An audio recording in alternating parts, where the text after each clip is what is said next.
کراچی کے کھلے مین ہول بچوں کے انتظار میں رہتے ہیں اور یہی وجہ ہے کہ بچے ٹپک جاتے ہیں۔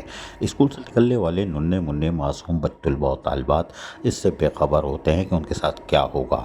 آج بھی کھلے مین ہول پر ایک یہ حادثہ پیش آیا اور یقینی طور پر سوشل میڈیا پر ویڈیو وائرل ہو گئی کہ ایک معصوم بچی مین ہول میں گر گئی، سر پہ چوٹیں آئیں اور اس کے کپڑے گیلے ویلے ہو گئے، کیونکہ مین ہول میں کوئی صاف ستھرا پانی تو ہے نہیں۔ وہاں سے وہ بچی کو خیر لوگوں نے اپنی مدد آپ کے تحت نکالا تو بچی پریشان حال تھی، لیکن اللہ کا شکر ہے کہ صحت تندرست و توانا تھی، لیکن سر پہ اس کے چوٹ آئی تھی۔ لیکن وہ وہاں سے بالکل خاموشی سے نکل گئی اور لوگوں نے پوچھا کہاں جانا ہے، اس نے بتایا وہاں گھر ہے، اور وہ روانہ ہو گئی۔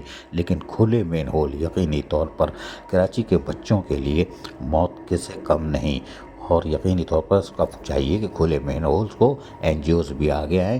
ٹاؤن کی سطح پر تو کام ہو رہا ہے، لیکن دوسروں کو بھی چاہیے کہ وہ بھی آگے، اور سرکاری محکموں کو اس پر سختی سے نوٹس لینا پڑے گا کہ اس شہر میں ہو کیا رہا ہے۔ کھلے مین ہول بچوں کے انتظار میں کیوں ہیں، اور اگر یہ گر جاتے اور یہ بچی خدا نخواستہ اس کو کچھ نقصان ہو جاتا تو اس کے گھر میں کورام مچ جاتا، لیکن کوئی فرق نہیں پڑتا۔